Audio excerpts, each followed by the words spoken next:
அனைவருக்கும் வணக்கம். நான் உங்க அஸ்ட்ரோ புவனேஸ்வரி. கடகராசி மற்றும் கடக லக்னத்திற்கு இந்த ஆகஸ்ட் மாதம் ஒரு பிரேக் த்ரூ கணக்கு காத்துட்டு இருக்கா. நியூ ஆப்பர்ச்சுனிட்டிஸ் கிடைக்குமா, நியூ சேலஞ்சஸ் கிடைக்குமா, அந்த நியூ சேலஞ்சஸ்னால நீங்க இன்னும் ஸ்ட்ராங்காக போறீங்களா, எனக்கான டைம் எப்போ வரும் அப்படின்னு வெயிட் பண்ணிட்டு இருக்கக்கூடிய உங்களுக்கு இந்த மாதம் பிளானிட்டரி கைடன்ஸ் ஆகஸ்ட் எப்படி இருக்க போகுது அப்படிங்கிறத பார்க்கலாம். Let's decode your August. So கடகராசியை பொறுத்தவரையும் இன்னைக்கு எப்படி இருக்க போகுது, இது ஒரு மந்த்லி ப்ரெடிக்ஷன் தான். ஸோ இதை கொண்டு போய் அப்படியே பிறந்த கால ஜாதகத்தில் பொருத்தி பார்த்துடக்கூடாது. தனிப்பட்ட பர்த் அனலைஸ் சார்ட் சொல்லக்கூடிய விஷயங்களை இந்த மந்த்லி ப்ரெடிக்ஷன் அப்படிங்கிறது சொல்லவே சொல்லாது அப்படிங்கிறத மறந்துடவே கூடாது. ஸோ இந்த மாதம் ஆகஸ்ட் மாதம் பிளானிட்டரி கைடன்ஸ் எப்படி இருக்க போகுது ஃபர்ஸ்ட் பார்க்கலாம். ஃபர்ஸ்ட் கடகராசியை பொறுத்தவரையும் இன்னைக்கு என்ன விஷயங்கள் ஓடிட்டு இருக்கு அப்படின்னு கேட்டிங்கன்னா, ஃபர்ஸ்ட் எனக்குன்னு எப்போ ஒரு டைம் வரும், எல்லாரும் மாதிரியும் நல்லா எஃபர்ட்ஸ் போடுறேன், ஸ்ட்ராங்காக இருக்கேன் மேடம், நிறைய ஸ்ட்ராங்கான ஆப்பர்ச்சுனிட்டிஸ் எல்லாம் வருது. பட் ரிசல்ட், ஃபைனல் ரிசல்ட் அப்படின்னு கேட்டிங்கன்னா ரொம்ப கம்மியாக இருக்குது. இந்த கடகத்தை பொறுத்தவரை நோட்டீஸ் பாயிண்ட் குரு அங்கே இருந்தாலும் இன்னைக்கு ஃபைனல் ரிசல்ட் ரொம்ப கம்மியாக இருக்குது. எல்லாரும் ஸ்டார்ட் பண்ணுறாங்க ஒரு விஷயத்த, பட் நீங்கள் இன்னும் அதே இடத்துல ஒரு ஸ்டெப் ஃபார்வர்ட் பண்ணாமல் அதே இடத்துல நிற்கிற மாதிரி இன்னும் எத்தனை நாள் நான் வெயிட் பண்ணிகிட்டே இருக்கணும் அப்படிங்கிற ஒரு சலிப்பு இன்னைக்கு உங்களுக்கு கண்டிப்பாக தட்டுது கடகராசியை பொறுத்தவரையும். ஸோ இதெல்லாம் எப்போ மாறப்போகுது, ஃபினான்ஷியல் மற்றவங்க மாதிரி நான் எப்போ சந்தோஷமாக இருக்க போகிறேன், மற்றவங்க மாதிரி நான் எப்போ சேமிக்க போகிறேன், கவலை இல்லாமல் வாழ்றேன், எப்போ வாழுவேன், இதெல்லாம் தான் இன்னைக்கு கடகராசியை பொறுத்தவரையும் ஓடிட்டே இருக்கு. ஸோ இந்த நேரத்தில் இந்த ஆகஸ்ட்ல வந்து பார்த்தீங்கன்னா குரு சூரியன் ராசியிலே குரு சூரியன் காம்பினேஷன் ரொம்ப இருக்கு. இன்னைக்கெல்லாம் ரொம்ப ஸ்ட்ராங்கா, இதுக்கு முன்னாடி எக்ஸாம்பிள் சொல்லணும்னா ஒருத்தர் ஒருத்தருக்காக வெயிட் பண்ணி ஒருத்தருக்காக மனசு உடஞ்சு ஒருத்தருக்காக வருத்தப்பட்டுட்டு இருந்தேன். நீங்க இன்னைக்கு ரொம்ப ஸ்ட்ராங்கா, யார் இருந்தாலும் இல்லைன்னையும் நான் இருந்துக்குவேன், நான் ரொம்ப ஸ்ட்ராங்காக இருக்கேங்க, இப்போ நான் முதல் மாதிரி இல்லை அப்படிங்கிறது நீங்கள் தைரியமாக அனலைஸ் பண்ணுவீங்க. நீங்கள் கண்டிப்பாக வந்து பார்த்தீங்கன்னா இந்த ரிசல்ட்டோட இம்பேக்ட், இந்த சூரியனோட இம்பேக்ட் கண்டிப்பாக உங்களுக்கு தெரியும்.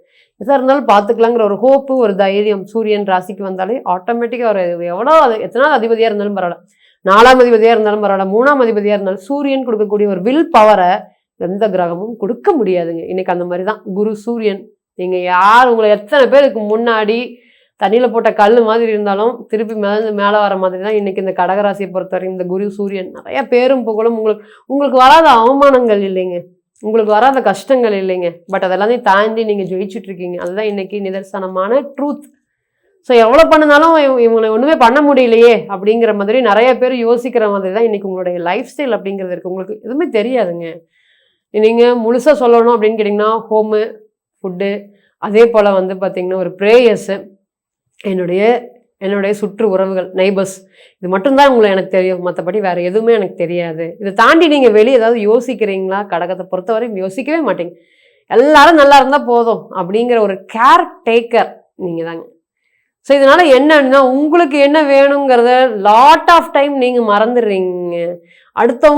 அடுத்தவங்களுடைய நலனில் ரொம்ப அக்கறை கொண்டவங்க நீங்கள், பட் உங்களுக்கு என்ன அப்படிங்கிறத இன்னைக்கு நினைக்கிறீங்க. இன்னைக்கு நீங்கள் நினச்சி ஓவர் திங்கிங் ஆகி அதுவே உங்களுக்கு ஓவர் டிப்ரெஷனை கொடுத்துருக்கு. இன்னைக்கெல்லாம் உங்களுக்கு பயங்கரமான கேரக்டர் சேஞ்சஸ் இருக்குது. அஷ்டம சனிக்கு இணையான கேரக்டர் சேஞ்சஸ் இன்னைக்கு உங்களுக்கு குரு வந்ததுக்கப்புறம் ராசிலேயே இருக்குது. எதுக்கு நம்ம இந்த மாதிரி பண்ணணும், எதுக்கு நம்ம இந்த மாதிரி நடந்துக்கிட்டோம், எதுக்கு நம்ம இதெல்லாமே கேட்குறோம், இந்த மாதிரி 3 விஷயங்களும் இன்னைக்கு நீங்கள் ஃபேஸ் பண்ணிட்டு இருக்கீங்க.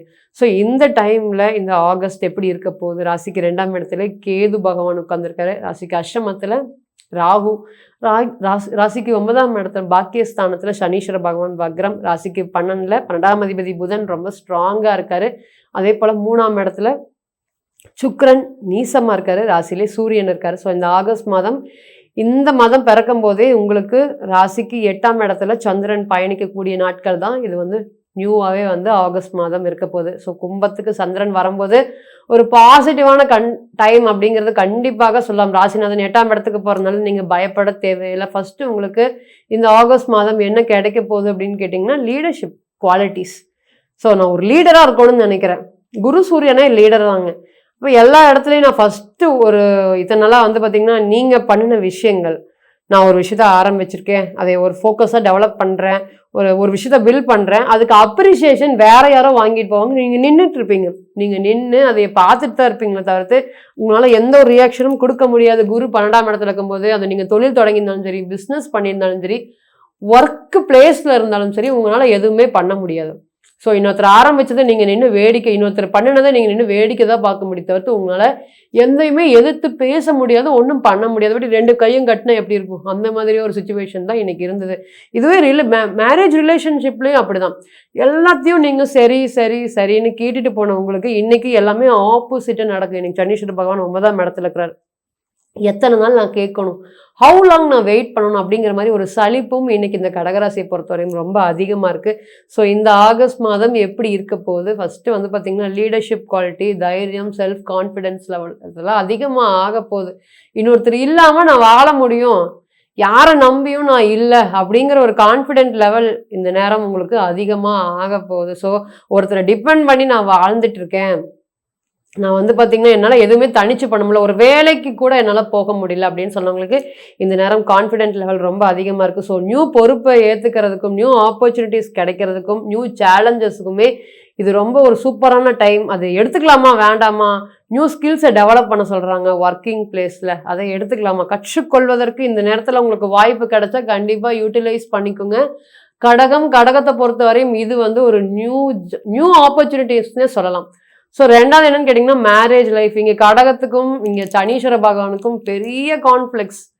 ஸோ நான் ஒன்று சொல்கிறேன், நீ ஒன்று பேசுகிற, எனக்கு ஒன்றுமே புரியவே இல்லை அப்படிங்கிற மாதிரியான விஷயங்கள் தான் இன்றைக்கி மேரேஜ் லைஃப்பில் இவங்க 2 பேருக்கும் ஆப்போசிட்டாகவும் அகெயின்ஸ்டாகவும் போயிட்டுருக்குன்னு. என்ன சொன்னாலும் கேட்க மாட்டேங்கிறாங்க மேடம், என்னால் முடியல. ஏன்னா இந்த கடகம் தான் எல்லாத்துக்கும் விட்டு கொடுத்துட்டே இருக்கக்கூடிய கிரகம். ஸோ இன்றைக்கி அந்த கடகத்தில் ரொம்ப ஸ்ட்ராங்காக இருக்கும்போது ஆப்போசிட் நபர் விட்டு கொடுக்க மாட்டாங்க. நம்ம 2022 ஒரு ஜாதகத்தை பார்த்தோம்.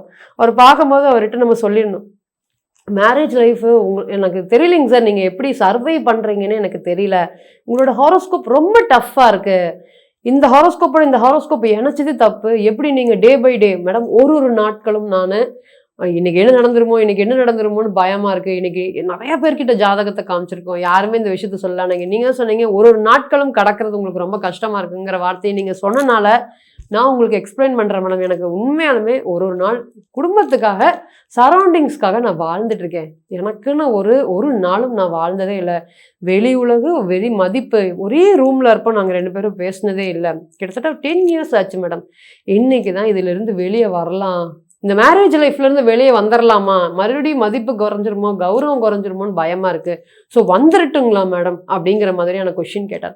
ஸோ அவர்கிட்ட நமக்கு ஜாதகத்தை 2 ஜாதகத்தை இணைச்சி பார்க்கும்போது சொல்கிறேன், கர்மா சம்மதிக்குதுங்க, கர்மா நீங்கள் ஒத்து போகிறதுக்கு சம்மதிக்குது, அப்போ நீங்கள் வெளியே வர மாட்டேங்க. ஆமாம் மேடம், நான் சும்மா தான் கேட்டேன், பட் எனக்கு அந்த மாதிரி தாட்ஸ் ஓடிட்டு இருக்கணும், நான் வெளியே வரமாட்டேன் அப்படிங்கிறது ரொம்ப ஸ்ட்ராங்காக சொன்னேன். அப்போ வெளியே வந்துடுவாரா, வெளியே வந்துட மாட்டாரா, ஃபைனல் ஜட்ஜ்மெண்ட் என்ன சொன்னிச்சு அப்படின்னு கேட்டிங்கன்னா, அவர் வந்துட மாட்டார் அப்படிங்கிறத கிளியர் கட்டாக பிறந்த ஜாதகம் இண்டிகேஷன் பண்ணுச்சு. ஸோ தனிப்பட்ட ஜாதகம் தான் அவர் ஒரு ஒய்ஃபோட சேர்ந்து வாழ்வார். பட் டிரான்சிட் என்ன பண்ணுது அப்படின்னு கேட்டிங்கன்னா, இருக்கக்கூடிய பிரச்சனையை அதிகமாக்குது, இல்லைன்னா குறைவாகும். ஸோ அந்த அன்னைக்கு என்ன காமிச்சுது அப்படிங்கிறத நம்ம கிளியர் கட்டாக அவர்கிட்ட சொன்னோம். நீங்கள் இதுலேருந்து வெளியே வர முடியாது, மேரேஜ் லைஃப்பில் நீங்கள் கண்டினியூ பண்ணுவீங்க, வேணும்னா நீங்கள் ஜாபுக்கு போகிறதுக்கு வேணால் ஆப்பர்ச்சுனிட்டிஸ் வந்து இன்றைக்கி நம்ம பார்க்கும்போது டிரான்சிட் வந்து சூட்டபுளாக இருக்குது. நீங்கள் அடுத்தது ஜாப் கொஸ்டின்ஸ் தான் கேட்க போகிறீங்க அப்படின்னா, ஆமாம் மேடம் ஜாபுக்கு மறுபடியும் போயிடலாமா, வேற இடத்துக்கு போய் நான் வேலை செய்யலாமா, அதனால எனக்கு ஒரு க்ரோத் வருமா, ஒரு இண்டிபெண்டா இருக்கணும்னு. இதனால ஒரு ஹெக்டிக் என்வரான்மெண்ட், ஒரே வீட்டில் தான் இருக்கும், இருந்தாலும் ஹெக்டிக் என்வரான்மெண்ட்ல இருக்கு, இந்த ப்ராப்ளம்லாம் கிளியர் ஆகும் அப்படிங்கிற இந்த கோயிலுக்கு போயிட்டு வாங்க, இந்த மாதிரி ப்ரேயர்ஸ் ரொம்ப ஸ்ட்ராங் பண்ணுங்க, இந்த டைம் பீயிங் வரை வெயிட் பண்ணுங்க, வெற்றி உங்களுக்கு அப்படிங்கிறத சொல்லி நம்ம அந்த ப்ரெடிக்ஷனை கம்ப்ளீட் பண்ணணும். ஸோ இதுலேருந்து என்ன தெரியுது அப்படின்னு கேட்டிங்கன்னா, தனிப்பட்ட ஜாதகம் சொல்லக்கூடிய ஒரு விஷயத்த இந்த பிளானிட்டரி கைடன்ஸ், மந்த்லி பிளானிட்டரி கைடன்ஸோ, சட்டனோட பிளானிட்டரி கைடன்ஸோ, ஜூபிட்டருடைய பிளானிட்டரி கைடன்ஸோ சப்போர்ட் பண்ணுமான்னு கேட்டிங்கன்னா பண்ணாது. ஸோ பிறந்த கால ஜாதகம் மட்டும்தான் ஒரு விஷயத்த சொல்றதுக்கு காத்துட்டு இருக்கு. ஸோ இந்த நேரம் வந்து பார்த்தீங்கன்னா மேரேஜ் லைஃப்ல இருக்கக்கூடிய இஷ்யூஸ், ப்ராப்ளம் எல்லாம் கிளியர் ஆக போகுது. 2ஆம் இடத்துல இருக்கக்கூடிய கேது பரவாயில்ல, குடும்ப ரீதியான பிரச்சனைகள் வந்தாலும் மறைக்கிறதுக்கு பார்ப்பாரு. ஸோ மறைச்சு ஒரு விஷயத்த கொண்டு போறதுக்கு பார்ப்பாரு. ஸோ அந்த ப்ராப்ளம் எல்லாமே இனி வரக்கூடிய டைம் பீயிங் அப்படிங்கிறது கிளியர் ஆக போகுது. 3ஆம் இடத்துல சுக்கிரன் நீசமா இருக்கும். உன் தம்பி எப்படி இருக்கான் பாரு, உன் தங்கச்சி எப்படி இருக்கா பாருங்க அப்படிங்கிற மாதிரி நிறைய கம்பேரிசன் இந்த நேரத்தில் உங்களுக்கு அதிகமாக இருக்கும். ஆல்ரெடி கடகம் பொறுத்தவரையும் யதார்த்த தன்மையா இருக்கிறதுனாலயே எது பாசிட்டிவ் எது நெகட்டிவ் தெரியாமல் எல்லாருக்கும் ஹெல்பிங் பண்ணிட்டு இன்னைக்கு உங்களுடைய பணத்தை மற்றவங்க யூஸ் பண்ணிட்டு இருக்கக்கூடிய விஷயம் தான். இன்னைக்கு மற்றவங்க பணத்தை நீங்கள் வச்சுக்கிட்டு இல்லை, உங்கள் பணம் தான் மற்றவங்க யூட்டிலைஸ் பண்ணிட்டு இருக்காங்க. எல்லாத்தையும் பண்ணிட்டு இன்னைக்கு உங்களையே கேள்வி கேட்கும் போது தான் இன்னைக்கு உங்களுக்கு ரொம்ப மன உளைச்சலாக இருக்குது. இந்த எப்படி இந்த அஷ்டம சனி வந்துச்சு, அந்த மாதிரி இன்னைக்கு ஜென்ம குருவும் உங்களை ஒரு காயப்படுத்துது, மீன்வேல் ரொம்ப ஸ்ட்ராங்கா இருக்க வைக்குது. இது 2 பலனுமே உங்களுக்கு இன்னைக்கு நடந்துட்டு இருக்கு. ஸோ இந்த மாதிரி ப்ராப்ளம் எல்லாமே இனி வரக்கூடிய டைம் பீயிங் அப்படிங்கிறது கிளியர் ஆக போகுது. ஸோ தேர்டு பர்சன்னால இருக்கக்கூடிய இந்த ஃபேமிலி இஷ்யூஸ் எல்லாமே எங்களுக்குள்ள எந்த ப்ராப்ளம் இல்லை. 3வது நபர்கள் உள்ள வராங்க. வரும்போது ஏதாவது ஒரு விஷயத்த வந்து பார்த்தீங்கன்னா சொல்லிட்டு போயிடறாங்க. அது பெரிய விஷயம் இல்லை, இருந்தாலும் அது பெரிய விஷயமா பேசப்பட்டு அதுக்கு நீங்கள் உடனடியாக ரியாக்ட் பண்ணி அதன் மூலியமாக நிறைய ப்ராப்ளம் அப்படிங்கிறது வந்துடுது.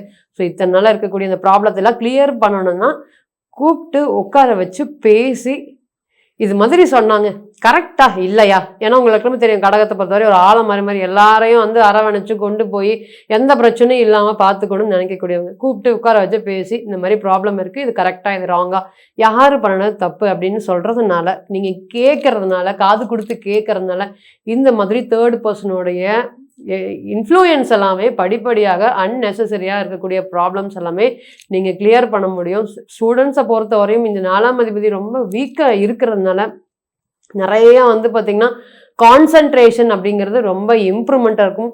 ஹயக்ரிவார் வழிபாடு கண்டிப்பாக பண்ணுங்கள். அப்படி பண்ணுறதுனால உங்களுடைய கரியரில் நீங்கள் ஃபோக்கஸ் பண்ண முடியும், ஸ்டடீஸில் நீங்கள் அதிகமாக ஃபோக்கஸ் பண்ண முடியும்.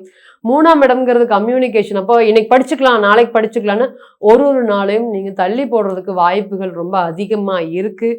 ஸோ ஸ்டூடெண்ட்ஸ் அப்படிங்கும்போது இந்த நேரத்தில் கரியரில் கண்டிப்பாக ஃபோக்கஸ் பண்ணணும். இதுக்காக நான் அச்சீவ்மெண்ட், இதுதான் என்னுடைய டார்கெட் அப்படின்ட்டு நீங்கள் பயணிச்சுட்டு இருக்கீங்க அப்படின்னா இந்த டைம் வந்து பார்த்தீங்கன்னா அதற்கு உண்டான எஃபர்ட்ஸை ரொம்ப அதிகமாக போடுங்க. எஸ்பெஷலி நீங்கள் டியூஷன் ரிலேட்டட் கூட, டியூஷன் சென்டர்ஸ் கூட போகிறது, அங்கே போய் வந்து பார்த்திங்கன்னா டீச்சிங் மாதிரி படிக்கிறது, இன்னொருத்தருக்கு டீச் பண்ணுறது மூலியமாக நீங்கள் படிக்கிறது, இந்த மாதிரி விஷயங்கள்லாம் நீங்கள் தொடர்ந்து பண்ணிட்டு வந்திருந்தீங்கன்னா கண்டிப்பாக ஒரு கரியர்லேயும் சரி ஒர்க் லைஃப்லேயும் சரி நல்லா பேலன்ஸ் பண்ணி கொண்டு போக முடியும். லவ் ரிலேஷன்ஷிப் பொறுத்தவரையும், கடகத்தை பொறுத்தவரையும் ஒரு தடவை லவ் பண்ணிட்டாங்கன்னா அதை விட்டு கொடுக்கவே மாட்டாங்க. அது எவ்வளோ இருந்தாலும் பரவாயில்ல, ப்ராப்ளம் வந்தாலும் பரவாயில்ல, எந்த ஒரு விஷயம் இருந்தாலும் செல்ஃப் ரெஸ்பெக்டே போனாலும் பரவாயில்லன்னு கேட்கக்கூடிய ஒரே ராசி நீங்கள் தாங்க. ஸோ இந்த கடகெல்லாம் லவ் பண்ணுனா அந்த லவ்வுக்காக ரொம்ப ஸ்ட்ராங் பண்ணக்கூடியவங்க. ஸோ இன்றைக்கி அந்த லவ் ரிலேஷன்ஷிப்பில் ஆப்போசிட் நபர் என்ன சொன்னாலும் சரி அப்படின்னு கேட்குற மாதிரி இருக்குது. ஸோ இந்த மாதிரி விஷயங்கள்லாம் இனி குறையும். லவ்வில் அண்டர்ஸ்டாண்டிங் அதிகமாகும், ஈகோ இனி வரக்கூடிய டைம் பீயிங் குறையும். ஓவராலாக இந்த ஆகஸ்ட் மாதம் உங்களுக்கு ஒரு பாசிட்டிவான கரியருக்கு சேலஞ்சஸ் கொடுக்கக்கூடிய விஷயங்கள் எல்லாமே இனி டவுன் ஆக ஒரு விஷயமாக கண்டிப்பாக இருக்கும் அப்படிங்கிற மாற்று கருத்தே இல்லை. நம்ம முன்ன சொன்ன மாதிரி இது எல்லாமே மாத கிரகத்தோடைய கோச்சாரம். ஸோ மாத கிரகம் கொடுக்கக்கூடிய கோச்சாரம் ஒரு இம்பேக்டை பிறந்த கால ஜாதகம் அப்படிங்கிறத வந்து கண்டிப்பாக அனலைஸ் பண்ணும். பட் ரெக்டிஃபை பண்ணுமான்னு கேட்டிங்கன்னா பண்ணவே பண்ணாது. ஸோ தனிப்பட்ட ஜாதகம் சொல்லக்கூடிய விஷயம்தான் ஃபைனல் ஜட்ஜ்மெண்ட் அப்படிங்கிறத மறந்துடவே கூடாது. ஸோ தனிப்பட்ட ஜாதகத்தை நீங்கள் ஆலோசனை பண்ண விருப்பப்பட்டீங்கன்னா கீழே இருக்கக்கூடிய இந்த நம்பருக்கு காண்டாக்ட் பண்ணுங்க. மீண்டும் ஒரு பதிவில் உங்களெல்லாம் சந்திக்கும் வரை உங்களிடமிருந்து விடைபெறுவது உங்கள் அஸ்ட்ரோ புவனேஸ்வரி. நன்றி, வணக்கம்.